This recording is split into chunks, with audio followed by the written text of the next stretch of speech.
The county's animal shelters are poorly managed not because of a lack of money, but because the system is run as if the priority were bureaucracy, not life.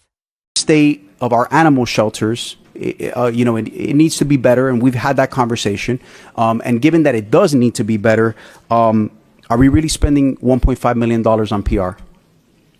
No, Commissioner, through the chair, Annette Jose, Director of Animal Services, that was actually corrected last fiscal year. The facilities position is under finance now, but those positions are, the communications division is 4 staff. There is a chief of marketing, a social media person, a public affairs position that is not filled, and then who's Gabby's position? Okay, so which is the position that's not filled? It's a public affairs position. It's actually on loan to another department, but it won't be filled when it comes back. And who's Gabby's? Is public administrator, PIO, sorry, that's what I was trying to remember.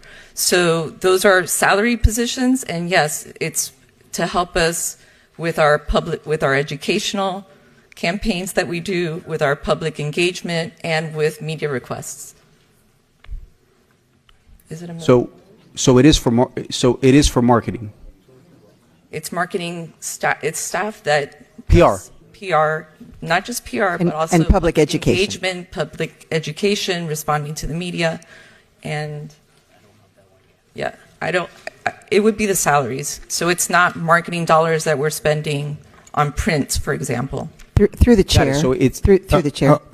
Madam Mayor, just one moment, please. I promise you I'll come to you. I just wanted to amplify the point, clarify. Okay. All right. In that case. Yeah, Mr. Chair, yeah, please. Thank you, Madam Mayor. Thank you, Madam Mayor. Thank you, Mr. Vice Chair.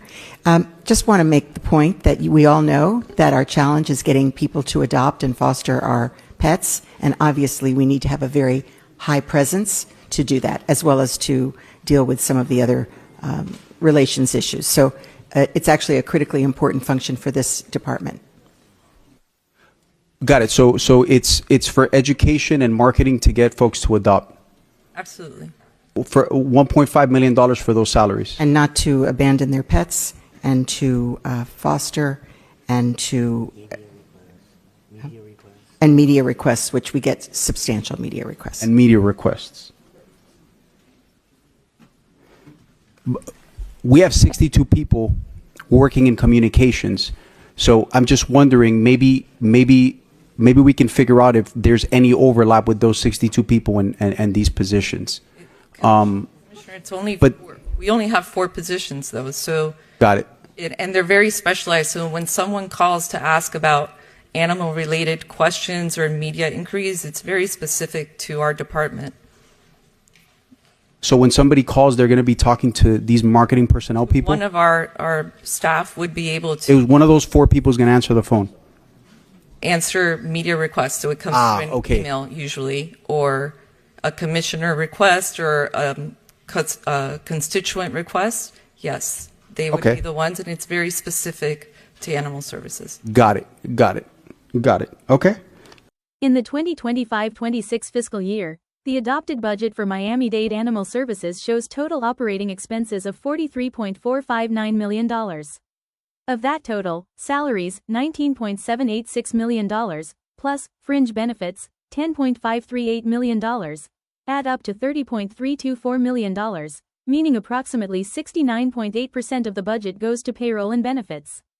Furthermore, the document itself reflects 304 full-time equivalent, FTE, positions in the department. With these numbers, it's only logical to ask directly, where is the transparency?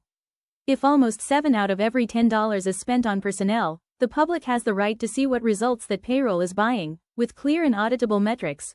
Response time to animal at large, calls and rescues. Actual veterinary capacity, shifts, coverage, treatment times, medication stock. How many animals enter, leave per day and for what reason, adoption, rescue, return, euthanasia, death, lists of urgent, at risk, animals with criteria, dates, and who authorizes each decision. Incident reports and protocols, bites, scratches, quarantines, with consistent standards. External contracts, services, clinics, transportation, security, cleaning, with amounts and performance KPIs.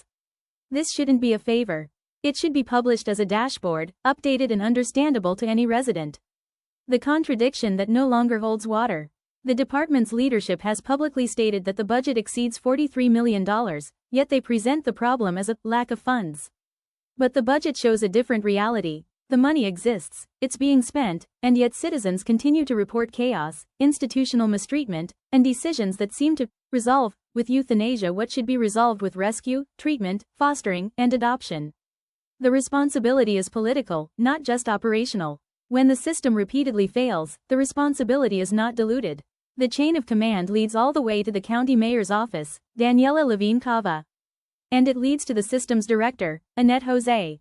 It's not personal, it's public administration. The minimum that must be demanded, publicly and in writing, external audit of operations, staffing levels versus results. Daily transparency. Numbers, criteria, and life or death decisions documented. Published process reforms, SOPs, admission, behavioral assessment, treatments, rescue, urgent lists. Monthly appearances with data, not speeches. With $43.5 million and 304 positions, there are no excuses for an opaque system. A serious government protects the defenseless, and a public shelter exists to save lives, not to cover up problems.